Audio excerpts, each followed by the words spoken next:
அந்த காலத்தில் இப்படி தாங்க இருந்திருக்கு. அதாவது நம்ம பொறக்கறதுக்கு முன்னாடி இந்த மாதிரி தான் ஒரு ஃபேக்ட்ரியெல்லாம் இருந்திருக்கு. டிஎஸ்சியில் உள்ள பசங்க பிள்ளைங்கள்லாம் இப்படி தான் இருந்திருக்காங்க.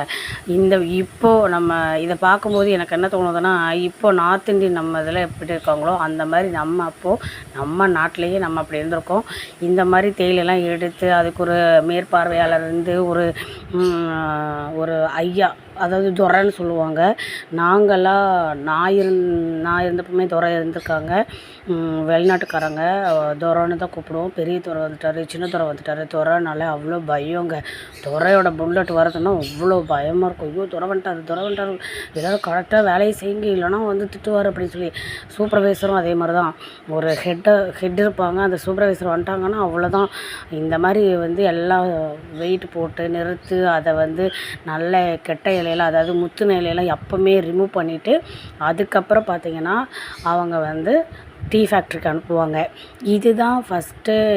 இப்போ எப்படி இருக்குதுன்னு தெரில, ஆனால் நான் இருக்கும்போது வரைக்கும் இப்படி தான் வந்து இது பண்ணிகிட்ருந்தாங்க.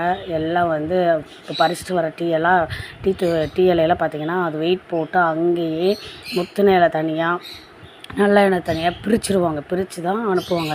ஏன்னா ஃப்ரெஷ்ஷாக போகும்போது தான் நல்ல ஒரு டீ தூள் நம்மளுக்கு கிடைக்குங்கிறதுனால. அதுக்கெல்லாம் உழைக்கிற அம்மாவுக்கும் அப்பாவுக்கும் ரொம்ப ரொம்ப நன்றிங்க. இந்த உழைப்பு இல்லைன்னா நாங்கள் வளர்ந்து வந்திருக்க முடியாது.